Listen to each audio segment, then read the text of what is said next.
Hello friends, welcome to our channel. मैं MG Manish Guru, GS teacher from Patna Bihar. तब कैसे हैं आप लोग? जल्दी से सभी कोई आ जाइए जल्दी से। और सब बताइए, क्या हाल चाल है? सब ठीक ठाक? हम लोग क्या करने वाले हैं आज? 1400 प्लस क्वेश्चन का देख रहे हैं हम लोग। 1400 प्लस क्वेश्चन का आज हम लोग करने वाले हैं। पार्ट 5 है, देख लीजिए आप लोग, इसको छाप लीजिए। हम लोग 1 से लेके 4 तक जो है कर चुके हैं। आज हम लोग जो है पार्ट 5 करने वाले हैं, ठीक है।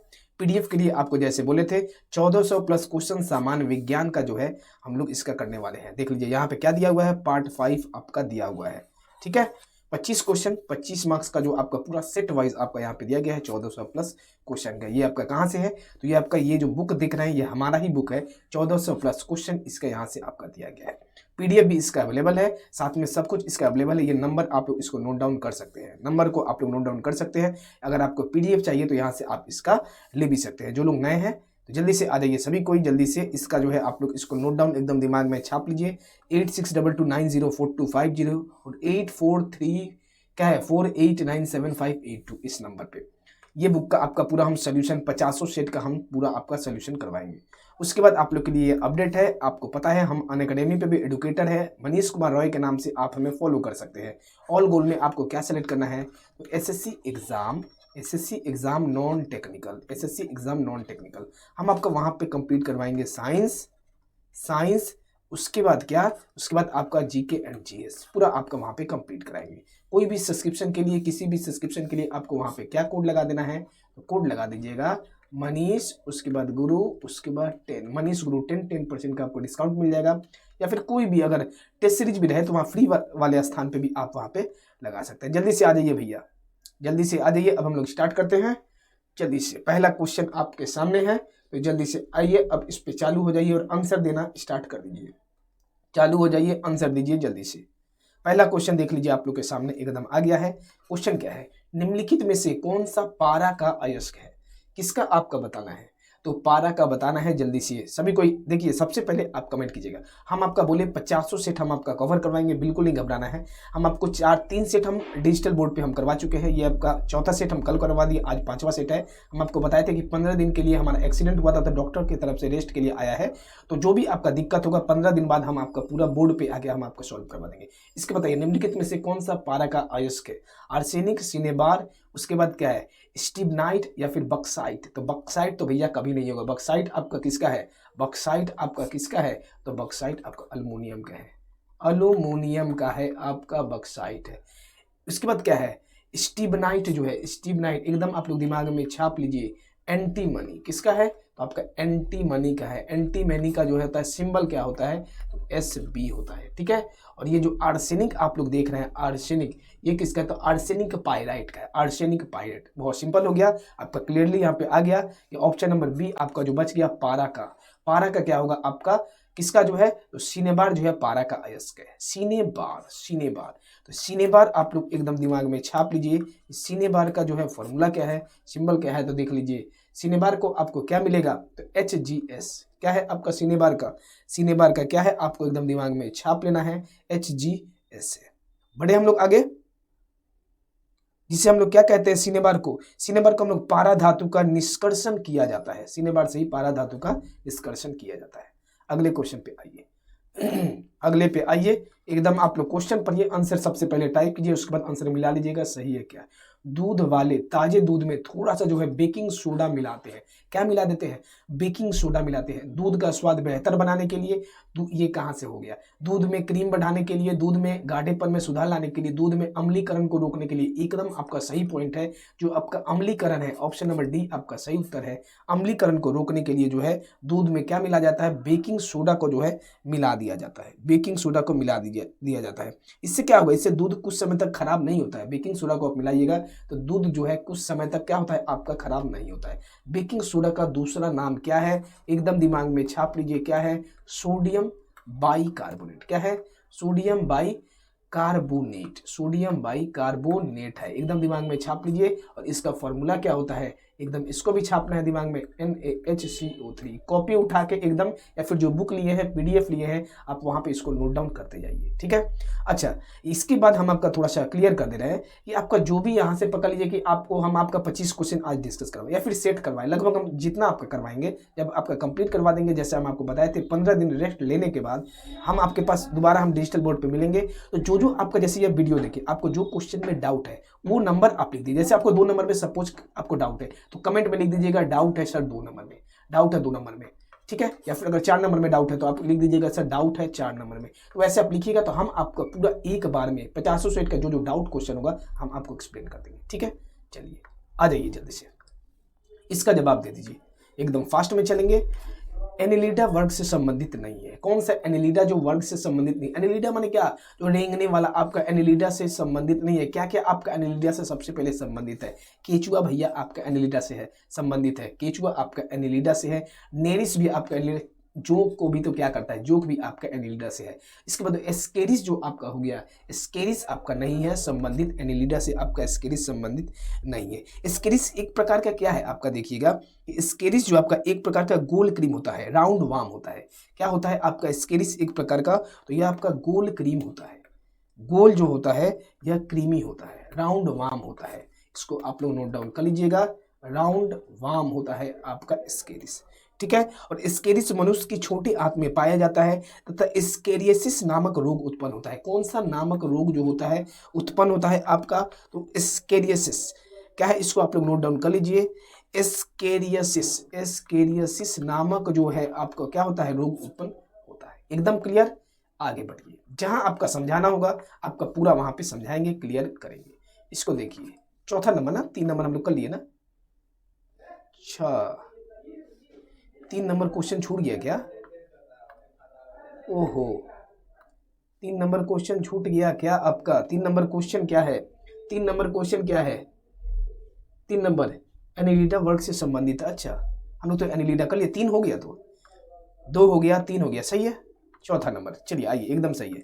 चौथा नंबर में डैश के कारण स्क्लेरेनकाइमा जो है, कोशिका की दीवार जो है मोटी होती है। किसके कारण जो है स्क्लेरेनकाइमा जो है दीवार मोटी होती है? पैक्टिन, लिग्निन और सेलुलोज या फिर हेमी सेलुलोज। तो सभी को इसका पता है। आप लोग सबसे पहले इसका आंसर को कमेंट कर दीजिए, क्या आएगा इसका आंसर। इसका आपका आंसर है, बहुत सिंपल भी है, सभी को पता है। लिग्निन के कारण क्या होता है, स्क्लेरेनकाइमा कोशिका की जो है दीवार जो है मोटी होती है, स्क्लेरेनकाइमा की। और इसी के कारण क्या होता है, स्क्लेरेनकाइमा, स्क्लेरेनकाइमा आपका कठोर और दृढ़ पादप जो होता है आपका कठोर और दृढ़ता आता है स्क्लेरेनकाइमा के कारण। दिमाग में आप लोग छापते जाइएगा, दृढ़ता और कठोर के कारण क्या होता है, स्क्लेरेनकाइमा आपका आता है। तो आपका ऑप्शन नंबर बी आपका सही उत्तर है। लैंगनीन जो है आपका बिल्कुल भी सही उत्तर है। लैंगनीन जो है स्क्लेरेनकाइमा की भित्तियां लैंगनीन के जमाव के कारण जो होती है क्या हो जाती है कि मोटी हो जाती है। और ये भित्तियां इतनी मोटी होती है कि कोशिका के भीतर कोई आंतरिक स्थान नहीं रहता है।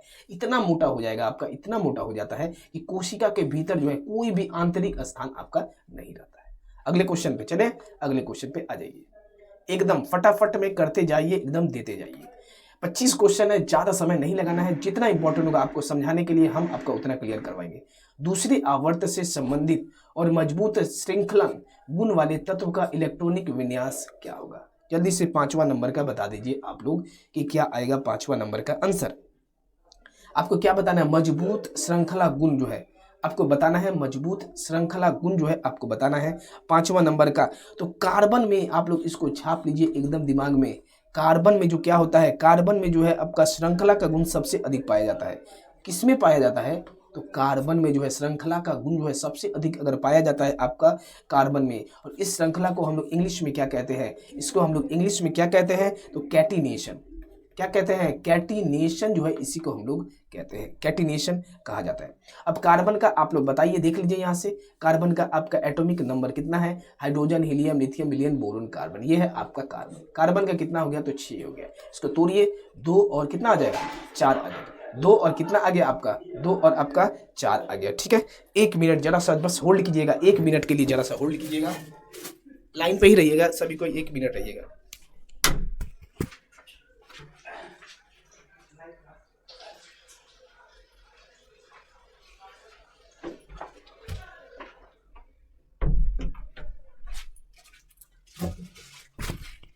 चलिए चलिए चलिए देखिए, तो आपका क्या है यहाँ पे, कार्बन का जो है आपका 2 और 4 है, ठीक है। तो इस हिसाब से आपका क्या आ गया, सबसे यहाँ पे मजबूत, इसको आप लोग को दिमाग में छापना है कि मजबूत श्रृंखला क्या होता है, आपका कार्बन होता है। तो इलेक्ट्रॉनिक कार्बन का आपका कितना होता है, एटॉमिक नंबर 6 होता है। तो तोड़ दीजिए, 2 और 4 आएगा। ऑप्शन नंबर सी आपका सही उत्तर है। डाउट होगा कमेंट में आप डाउट करके लिख दीजिएगा, डाउट 5 हर एक सेट का नीचे लिखिएगा, हम आपका बाद में पूरा एक्सप्लेन करवा देंगे।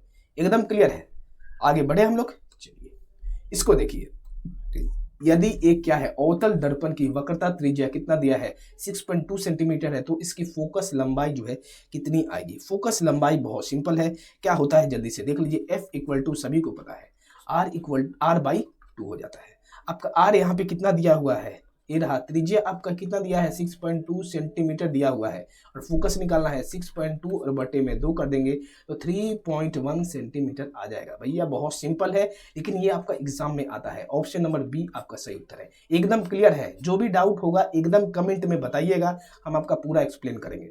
इस सब क्वेश्चन में बिल्कुल भी समय नहीं लेना है, आंसर को एकदम सॉल्व करते जाइए, अगले क्वेश्चन पे आ जाइए एकदम फास्ट। चलिए समय को भी अब ध्यान में देते हुए करना है। तत्वों के ए बी सी डी और ई जिनका परमाणु क्रमांक कितना है, 2 3 7 10 30 है, इससे कौन सा तत्व समान आवर्त से संबंधित होता है, मतलब समान आवर्त के अंदर आता है, इसका बताना है। पकड़ लीजिए, आपका कोई दिया हुआ है, ए दिया है, ए का कितना है 2 है, इसको आप लोग समझिएगा, ये थोड़ा समझने वाला है।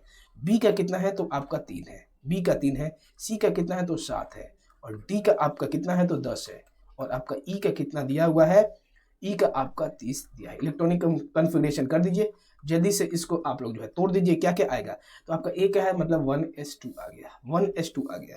उसके बाद बी का आपका 3 दिया है मतलब 1s2, उसके बाद क्या आ जाएगा 2s1 आ गया। एकदम क्लियर है।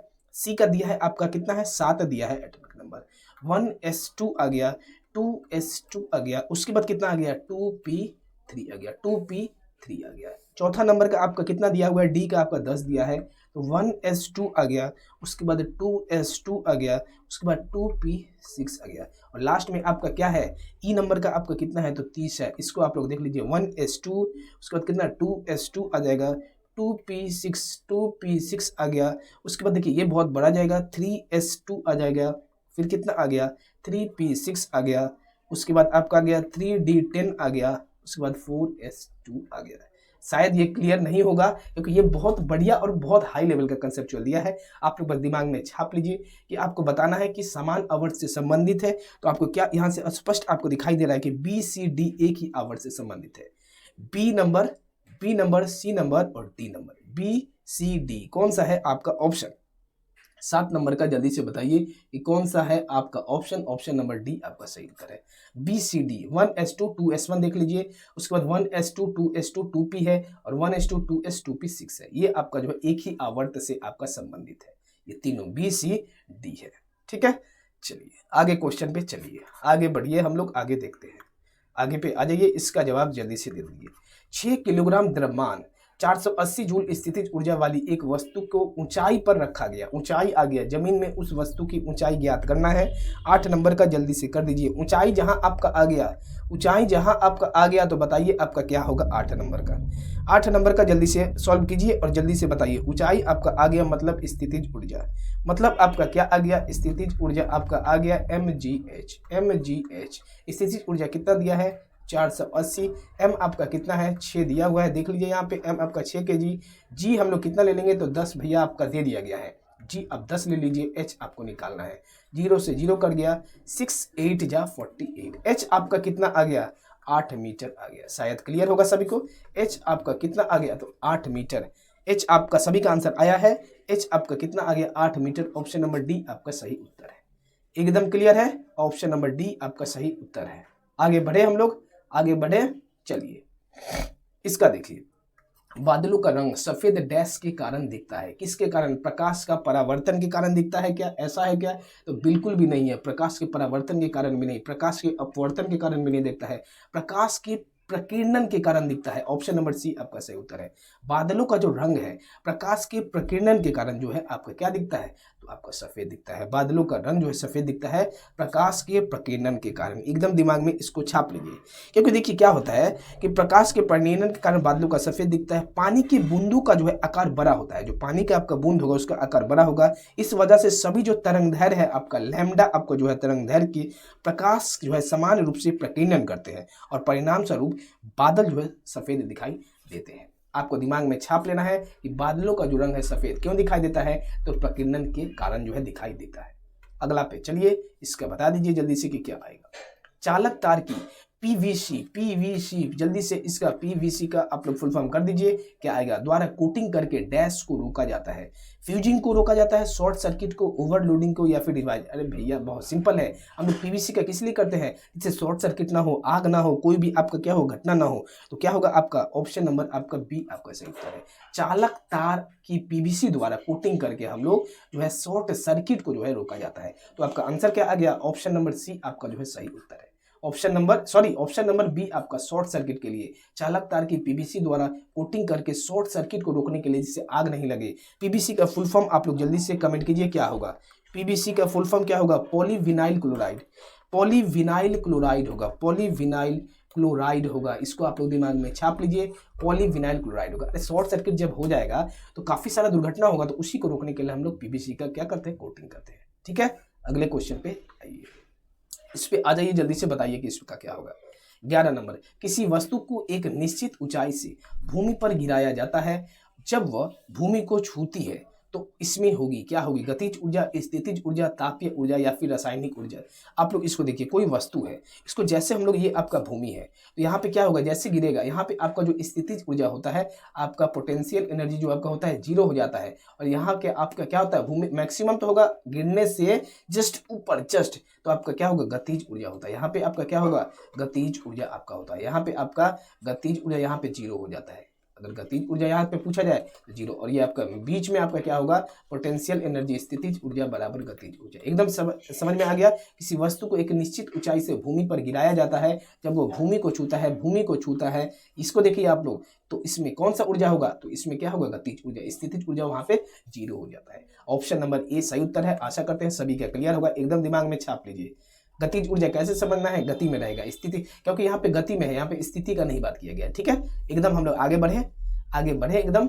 चलिए अगला क्वेश्चन का आंसर दे दीजिए जल्दी से। डैश के सजीव वस्तुओं में क्या होता है, लक्षणों की अनुवांशिकता के सिद्धांतों के प्रतिपादन में योगदान दिए। कौन दिया भैया, चार्ल्स डार्विन, जेबीएस डेल्विन, ग्रेग मेंडल, स्टैनली मिलर। जल्दी से इसका कमेंट कीजिए जल्दी से आप लोग, कौन दिया है। देखिए सबसे पहले आप कमेंट कीजिए, उसके बाद जो है हम बताएंगे कि इसका आंसर क्या सही होगा क्या गलत होगा।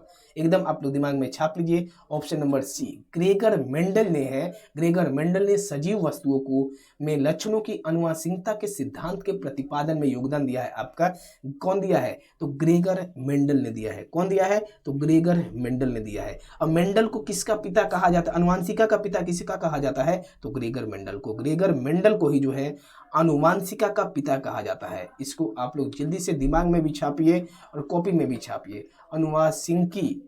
अनुवांशिकी का जो है पिता किसे कहा जाता है, तो ग्रेगर मेंडल को कहा जाता है। एकदम क्लियर।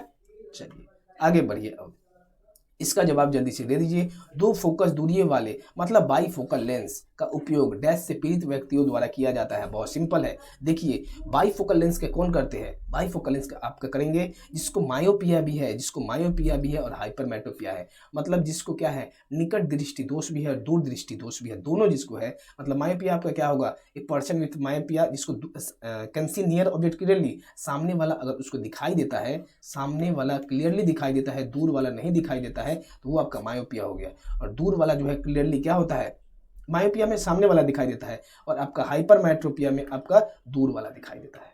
तो एक ना एक का कमी रहेगा। इसमें क्या है, जिसको दोनों ये बीमारी है उसमें हम लोग किसका यूज करते हैं, तो भाई दो फोकस दूरियों वाला लेंस का जो हम लोग उपयोग करते हैं। ऑप्शन नंबर ए आपका सही उत्तर है। दोनों बीमारी है उसको, मायोपिया और हाइपरमेट्रोपिया। एकदम क्लियर। आगे बढ़िए, इसका दे दीजिए जल्दी से जवाब, एकदम छापते जाइए जवाब। किसी क्या है, सैटेलाइट और पृथ्वी के बीच आकर्षण का गुरुत्वाकर्षण बल को तेजी प्रदान करता है। कौन सा भैया तेजी प्रदान करता है, जल्दी से बता दीजिए। 14 नंबर का आंसर, 14 नंबर का जल्दी से अभिकेंद्र बल, अपकेंद्रीय बल, अभिकेंद्रीय बल क्या होगा, इसका आंसर जल्दी से बता दीजिए। जल्दी से जो है इसका कमेंट कीजिए कि क्या होगा। इसका बहुत सिंपल है, 14 नंबर का देख लीजिए आप लोग, इसका आंसर क्या आएगा, जल्दी से बताइए क्या आएगा। सभी कोई कमेंट कीजिए 14 नंबर का। देखिए 14 का आपका आंसर क्या आ जाएगा, अभिकेंद्रीय बल। किसी सैटेलाइट और पृथ्वी के बीच आकर्षण का जो गुरुत्वाकर्षण बल को क्या तेजी प्रदान करता है, तो अभिकेंद्रीय बल। इसी को हम लोग क्या कहते हैं, सेंट्रीपिटल फोर्स जो है इसी को कहते हैं। F equal to M V square by R. क्या होता है, F equal to M V square by R. हम आपको पहले भी बताए थे कि मान लीजिए हम ही हैं, पकड़ लीजिए, एक यहाँ पे डोरा बांधे हुए हैं और चारों तरफ से इसको लेके घूम रहे हैं, चारों तरफ से इसको घूम रहे हैं। तो अगर किसी धागे से जो है पत्थर को बांध कर घुमाया जाता है तो इसमें कौन सा बल आ जाता है, तो अभिकेंद्रीय बल आ जाता है, सेंट्रीपिटल फोर्स। हम ये अपने हाथ में लेके इसको घुमा रहे हैं, ये जो घूम रहा है आपका कौन सा इसमें बल आ गया, अभिकेंद्रीय बल आ गया। जैसे कि आपका पकड़ लीजिए कि ये एक नाविक है, न्यूटन और प्रोटॉन का चारों तरफ इसका इलेक्ट्रॉन जो है, इलेक्ट्रॉन चारों तरफ इसका चक्कर लगा रहा है, ठीक है, नाविक का। तो यहाँ पे भी कौन सा बल आ गया, तो यहाँ पे भी आपका जो आ गया, अगर इलेक्ट्रॉन जो है नाभिक के चारों तरफ चक्कर लगाता है तो इसमें भी आपका अभिकेंद्रीय बल आ गया। एकदम क्लियर है, इस फॉर्मूला को नोट डाउन कर लीजिएगा, काफी इंपॉर्टेंट है एग्जाम पॉइंट ऑफ व्यू से। अगले क्वेश्चन पे आइए। हम जो है मूत्र त्याग की उत्तेजना को नियंत्रित कर सकते हैं, मूत्र त्याग की उत्तेजना को जो है नियंत्रित कर सकते हैं। कब कर सकते हैं, जल्दी से बता दीजिए इसका, कब कर सकते हैं। क्या दिया है, स्पिंचर मांसपेशियों में मूत्राशय और मूत्रमार्ग के बीच मौजूद होने पर, नहीं ये नहीं होगा, मूत्राशय में कम पानी भरा होने पर, ये सब कोई लॉजिक ही नहीं है। मूत्राशय के आसानी से नहीं भरने पर, ये भी नहीं है। क्या है, मांसपेशियां मूत्राशय के तांत्रिक नियंत्रण में होने पर। आपका बिल्कुल सही उत्तर है ऑप्शन नंबर डी जो है, मांसपेशियां जो है मूत्राशय के तांत्रिक नियंत्रण पे। जब तक आपका नियंत्रण नहीं रहेगा तब तक कैसे होगा। तो हम जो है मूत्र त्याग की उत्तेजना को नियंत्रित कर सकते हैं, कब कर सकते हैं, जब मांसपेशियां जो है मूत्राशय के तांत्रिक नियंत्रण में होने पर। तांत्रिक नियंत्रण जब तक आपका नहीं होगा, नियंत्रण में होने पर। ऑप्शन नंबर डी आपका सही उत्तर है। अगले क्वेश्चन पे चलिए और बताइए इसका। यदि किसी तत्व का इलेक्ट्रॉनिक विन्यास कितना है, 282 है, तो यह आधुनिक आवर्त सारणी के किस आवर्त से संबंधित है। 16 नंबर का जल्दी से बता दीजिए कि क्या होगा। 16 नंबर का जल्दी से बताइए कि क्या होगा इसका आंसर। यदि किसी तत्व का इलेक्ट्रॉनिक विन्यास कितना है, तो 8 2 10 है, तो आधुनिक आवर्त किस आवर्त से संबंधित होगा। 2 8 10 मतलब 12 होता है। कितना होता है, 12 होता है। देख लीजिए 12 किसका दिया हुआ है, 12 आप लोग देख लीजिए यहाँ पे हाइड्रोजन ए रहा आपका 12 दिया है, आपका 12 दिया है। किसका है आपका, तो मैग्नीशियम का है, आपका 12 दिया है। किसका दिया है, आपका मैग्नीशियम का आपका 12 दिया हुआ है। तो और कुछ भी सोचना ही नहीं है। तो क्या होगा आपका सिंपल आंसर, आपका ऑप्शन नंबर आपका आ गया बी आपका सही उत्तर है। 16 का जो है आपका सही उत्तर है, 16 का आपका सही उत्तर। अच्छा इसमें बताना कि यदि किसी तत्व इलेक्ट्रॉनिक विन्यास 2 8 तो है, तो यह आधुनिक आवर्त सारणी में किस आवर्त से संबंधित है। सॉरी किस आवर्त से संबंधित है आपको बताना है, किस आवर्त से संबंधित है, आवर्त बताना है। तो आपका क्या है, 2 8 2 टोटल आपका आ गया 12 आ गया। 12 किसका है, तो मैग्नीशियम का है। तो अब आप सिंपली देख लीजिए कि कौन से आवर्त में है। आप लोग इसको देखिए कि मैग्नीशियम जो है आपका कौन से आवर्त में है। तो आपका ये तो आ गया पहला, उसके बाद क्या है दूसरा, आपका तीसरा आवर्त में देख लीजिए यही पे है ना मैग्नीशियम, तो आपका 3rd पीरियड में है। 7 पीरियड होता है आपका, तीसरा है। एकदम क्लियर है सभी को, तीसरा है, क्लियर है। तो आपका इसका आंसर क्या आ जाएगा, इसका आपका आंसर क्या आ गया, कौन से पीरियड में है, यहाँ पे कौन से आवर्त में बात किया गया है, तो तीसरा ऑप्शन नंबर डी। देखिए कितना लॉजिकल क्वेश्चन दिया था। डाउट होगा कमेंट कीजिएगा कि डाउट है हमको, 16 नंबर हम आपका पूरा समझाएंगे। आगे क्वेश्चन पे चलिए जल्दी से, अगले क्वेश्चन पे आइए। 17 नंबर का, डैश पौधे के बीज एक खाद्य भंडार के रूप में कार्य करता है। डैश जो है पौधे के बीज एक खाद्य भंडार के रूप में कार्य करता है। क्या है, बीजपत्र, मूलांकुर, बीजांड या फिर प्रांकुर। 17 नंबर का जल्दी से बता दीजिए कि क्या होगा। 17 का बताइए जल्दी से क्या आएगा इसका। 17 का आंसर कमेंट कीजिए जल्दी से सभी को। इसका आपका आंसर क्या, बीज पत्र आ जाएगा। बीज पत्र जो है, बीज पत्र पौधे के बीज में एक खाद्य भंडार के रूप में कार्य करता है आपका बीज पत्र। बीज पत्र मतलब क्या हो गया, जल्दी से इसको आप लोग लिख सकते हैं क्योंकि यहां से भी आपका पूछा जाता है। बीज पत्र आपका क्या हो गया, कोटिलीडन। क्या होता है आपका, देख लीजिए भैया कैसा वर्ड दिया हुआ है, कोटिलीडन जो है बीजपत्र को ही कहते हैं। तो बीजपत्र पौधे के बीज में एक जो खाद्य भंडार के रूप में जो है कार्य करता है। ऑप्शन नंबर आपका ए जो है सही उत्तर है। ठीक है, चलिए अगले क्वेश्चन पे। 18 नंबर का क्या दिया हुआ है, बहुत सिंपल है, 240 वोल्टेज और 0.6 एम्पीयर धारा वाले एक विद्युत बल्ब पर आपको पावर निकालना है। 18 नंबर का बहुत सिंपल दिया हुआ है। हम लोग जानते हैं V इक्वल टू क्या होता है, IR होता है एकदम। अब आपका बिल्कुल भी समय नहीं आपका बर्बाद होगा, पूरा आपका एग्जाम का समय है और पूरा हम आपका 50 सेट करवाएंगे और आपका न्यूमेरिकल भी करवाएंगे। इसके लिए आपको बिल्कुल भी परेशान नहीं होना है। R इक्वल टू क्या हो जाएगा भैया, R इक्वल टू V/I हो जाएगा। V आपका कितना दिया है, 240। I आपका कितना दिया है, 0.6। सॉल्व करिए, देखिए कितना आ रहा है, 240 और ऊपर में चल गया 10 और नीचे में आ गया 6, 6 4 जा 24, 400 आ गया ना आपका, 400 ओम आपका यहाँ पे कितना आ गया, तो 400 ओम आ गया। ठीक है, 400 ओम। ये तो आपका क्या आया, रेजिस्टेंस आ गया आपका, रेजिस्टेंस आपका आ गया, सॉरी 400 ओम आ गया। ठीक है, हमको निकालना क्या है, हमको पावर निकालना है। तो P के लिए एक और फॉर्मूला होता है, आप लोग जल्दी से इसको दिमाग में छाप लीजिए। P इक्वल टू V²/R होता है। P इक्वल टू क्या होता है, V²/R होता है। V आपका कितना दिया हुआ है, V आपका तो भैया यहाँ पे 240 दिया हुआ है, 240 बैठा दीजिए, 240 गुने 240 और बटे में क्या हो जाएगा आपका, R कितना दिया है, 400 दिया। एक जीरो से एक जीरो कट गया, 2 जीरो कट गया, 4 6 जा 24, 24 गुने 6 जल्दी से बताइए, 24 गुने 6, 6 4 जा 24, हाथ में 2, 14 12 13 14, 144 आ गया आपका। कितना आ गया, 144 वाट। 144 वाट आपका आंसर आ गया। एकदम क्लियर है, आपका आंसर आ गया ऑप्शन नंबर ए। समय का बिल्कुल हम आपका पूरा ध्यान देंगे। अब पूरा आपका 50 सेट हम आपका करवाएंगे, उसके बाद ही हमको शांति मिलेगा पूरा आपका। ठीक है, जरा सा भी दिक्कत होगा एकदम डाउट लिखिए, कुछ दिन बाद 15 दिन बाद हम आपका पूरा 50 सेट का आपका डाउट क्वेश्चन हम आपका बोर्ड पे सॉल्व करवाएंगे। एकदम क्लियर है। चलिए अगले क्वेश्चन पे जल्दी से आ जाइए, अगले क्वेश्चन पे जल्दी से आ जाइए, अगले क्वेश्चन पे आइए। 19 नंबर बताइए, डैश एक क्या है, संयोजक अणु नहीं है। संयोजक अणु नहीं है बताना है, जल्दी से देखिए और इसको आप लोग समझ लीजिए कि क्या है। देखिए पहला आपका जो H2O दिया है ये तो आपका है, आपका जो H2O दिया है ये आपका संयोजक है। CCl4 दिया है, CCl4 है, ये भी आपका संयोजक है। और ये आपका NH3 ट्रिपल बॉन्ड है, ये भी आपका है। ये आपका जो है CaO क्या दिया है 19 नंबर का, जल्दी से आप लोग देखिए, इसको आप लोग समझिए, कैल्शियम ऑक्साइड है ये आपका। क्या है आपका, जल्दी से इसको आप लोग लिख भी सकते हैं। ये आपका क्या दिया है, तो कैल्शियम, कैल्शियम उसके बाद आपका क्या है, कैल्शियम ऑक्साइड है, कैल्शियम ऑक्साइड है ये आपका। कैल्शियम ऑक्साइड ये आपका क्या है, संयोजक अणु नहीं है। ये आपका संयोजक अणु नहीं है, ये आपका क्या है, एक वैद्युत संयोजक यौगिक है। एकदम दिमाग में इसको छाप लीजिए, अणु नहीं है यह आपका क्या है, यौगिक है, आपका कंपाउंड है, या आपका यौगिक है। वैद्युत जो है संयोजक आपका क्या है, यौगिक है, कंपाउंड है। तो ऑप्शन नंबर सी आपका सही उत्तर होगा। नहीं है बताना है, देख लीजिए, तो आपका कैल्शियम ऑक्साइड जो है नहीं है। आगे बढ़े हम लोग, आगे बढ़े, चलिए अगले क्वेश्चन पे आ जाइए, इसका जवाब जल्दी से दे दीजिए। 4 कार्बन परमाणुओं वाले हाइड्रोकार्बन के साथ जुड़ने वाला उपसर्ग बताना है आपको।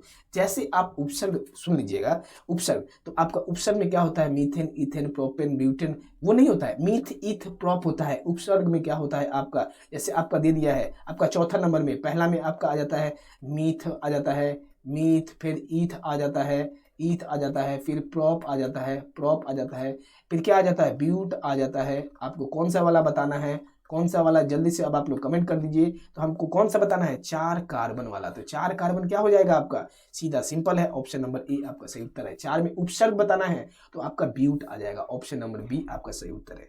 क्या आ जाएगा आपका, ब्यूट आ जाएगा आपका। ठीक है, उपसर्ग अगर बताना हो तो। और 4 कार्बन परमाणु वाला संतृप्त हाइड्रोकार्बन अगर बता दे, अगर हाइड्रोकार्बन बता दे तो क्या आ जाएगा आपका, ब्यूटेन आ जाएगा, ब्यूटेन आ जाएगा, ब्यूटेन आ जाएगा। Methane, ethane, propane, butane, methane, methane, उसके बाद इथेन, इथेन, फिर आपका प्रोपेन, प्रोपेन, उसके बाद क्या है आपका ब्यूटेन, यही वाला आपका जो आया है ब्यूटेन। ये ब्यूटेन कब आप कहिएगा, जब संतृप्त हाइड्रोकार्बन नाम लेगा। और जैसे आपका उपसर्ग कह दिया तो उपसर्ग मतलब बस सामने वाला जो शॉर्टकट है, मतलब आपका क्या हो गया, ब्यूट हो गया आंसर। एकदम क्लियर है, आशा करते हैं एकदम क्लियर। आगे बढ़िए, इसका देखिए, लैंगिक प्रजनन के दौरान जब 2 अलग अलग जीवाणु कोशिकाएं जो है संयोजित होती है तो वे डैश का निर्माण करती है। किसका, बीजाणु, फल्म, युग्मज या फिर कनिका। 21 का जल्दी से बता दीजिए क्या आपका ये सही है। 21 का जल्दी से बताइए कि इसका सही उत्तर क्या आएगा। आंसर आया किसी का, जल्दी से बता दीजिए 21 का आपका सही उत्तर, जल्दी से कमेंट कीजिए सभी कोई। 21 का आपका सही उत्तर क्या है, तो 21 का आपका बिल्कुल है सही उत्तर है ऑप्शन नंबर सी, युग्मन जो आपका दिया है, युग्मन जो दिया है आपका ऑप्शन नंबर सी आपका बिल्कुल सही उत्तर है। क्या होगा, जो आपका लैंगिक प्रजनन के दौरान जब दो अलग अलग जो है जीवाणु कोशिका संयोजित जो है होती है तो उसमें क्या होता है, किसका निर्माण होता है, युग्मज का। इसका मतलब युग्मज मतलब सीधा क्या होगा, एक बार आप लोग दिमाग में छाप लीजिए, इसी को हम लोग जो कहते हैं जाइगोट कहते हैं। अरे ये वाला जो आप इस टाइप से जो रहता है ना पोर्शन, यहाँ पे जो आपका होता है, यहाँ पे जो यही आपका जो है यहीं पे आपका क्या होता है, जाइगोट। एकदम क्लियर है। तो आपका क्या हो जाएगा, लैंगिक प्रजनन के दौरान जब दो अलग अलग जीवाणु कोशिकाएं संयोजित होती है तो वे क्या, युग्मन जाइगोट का जो है निर्माण करती है। एकदम यहाँ पे ज्यादा समझने वाला नहीं है, एग्जाम में आपको डायरेक्ट से मिलेगा, एकदम आपको आंसर छाप के चले आना है एग्जाम में। अगला क्वेश्चन का जवाब दे दीजिए। विसरण के बारे में निम्नलिखित में से क्या सही नहीं, एकदम आपको समझना है। विसरण सबसे पहले आप समझ लीजिए, इस सॉलिड लिक्विड गैस आपका यहाँ पे आपको मेनली कंपेयर करना पड़ेगा 22 नंबर का। तो गैस के विसरण की दर उनके आयतन पर निर्भर करता है, बिल्कुल भी गलत है। आपका आयतन पे कभी भी विसरण जो है निर्भर नहीं करता है। गैसों के विसरण की दर जो है ठोस और द्रव की तुलना में अधिक होती है। ये आपका 22 नंबर का क्या दिया हुआ है, 22 का आपका क्या दिया है, आपको हमको क्या बताना है, नहीं है बताना है ना। तो नहीं है तो इसके अकॉर्डिंग तो आपको आ गया कि कभी भी आयतन पर नहीं करता है, तो according to question option A सही उत्तर है। क्या बताना है, नहीं है, विसरण का संबंध में नहीं है तो आयतन पे कभी भी नहीं करता है, ऑप्शन ए आपका इस क्वेश्चन के अकॉर्डिंग सही आ गया। अब समझिए क्वेश्चन को, समझिए कि आपके क्या दिए, गैसों के विसरण की जो दर होता है, एकदम आप लोग दिमाग में छाप लीजिएगा कि सॉलिड, उसके बाद फिर आपका क्या है, सॉलिड हो गया, उसके बाद आपका लिक्विड हो गया, लिक्विड हो गया, उसके बाद आपका गैसियस हो गया।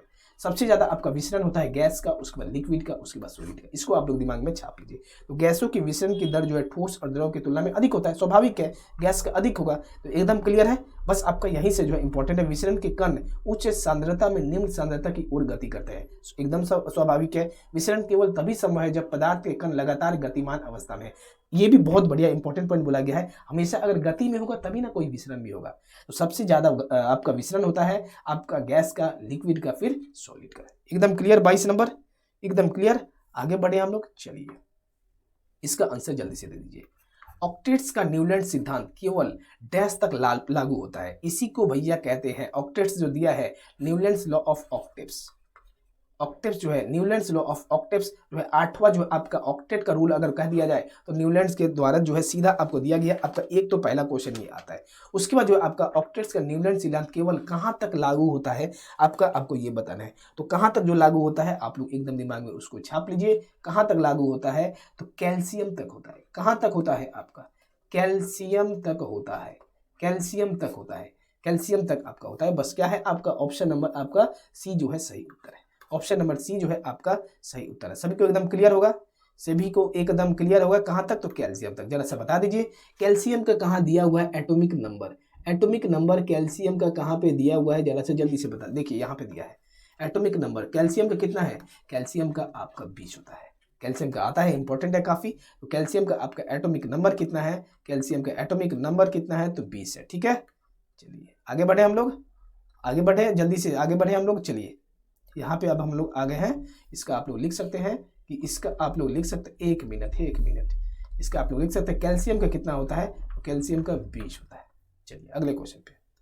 जिन पदार्थों की गंध अम्लीय या क्षारीय माध्यम में बदल जाती है उन्हें क्या कहा जाता है। बहुत बढ़िया क्वेश्चन दिया हुआ है, जल्दी से बता दीजिए। उन्हें क्या कहा जाता है, कुछ भी नहीं, एकदम दिमाग खोल के सीधा आपको यहाँ पे मार देना है आंसर। उन्हें क्या कहा जाता है, ऑप्शन नंबर बी घ्राण, ऑल्फैक्टरी का सूचक जो है कहा जाता है। क्या कहा जाता है, एकदम इसको आप लोग इंग्लिश में भी लिख लीजिएगा, ऑल्फैक्टरी, ऑल्फैक्टरी, ऑल्फैक्टरी का जो है उन्हें कहा जाता है olfactory indicator, olfactory indicator, olfactory का सूचक जो है कहा जाता है ऑल्फैक्टरी इंडिकेटर। तो जिन पदार्थों की गंध जो है अम्लीय या क्षारीय माध्यम में बदल जाती है उन्हें जो है ऑल्फैक्टरी का इंडिकेटर कहते हैं। जैसे एग्जांपल के तौर पे काफी बढ़िया बढ़िया आपका एग्जांपल दिया हुआ है। प्याज पकड़ लीजिए, एकदम दिमाग में आप लोग छापिए, कॉपी में भी छापिए। प्याज हो गया, लौंग का तेल हो गया, लौंग का तेल, लौंग सभी कोई समझ रहे होंगे, लौंग का तेल जो हो गया, ये सब आपका एग्जाम्पल हो गया। उसके बाद वनीला, वनीला भी जो है, और इसी यही ये सब में क्या है, सेम गुण है।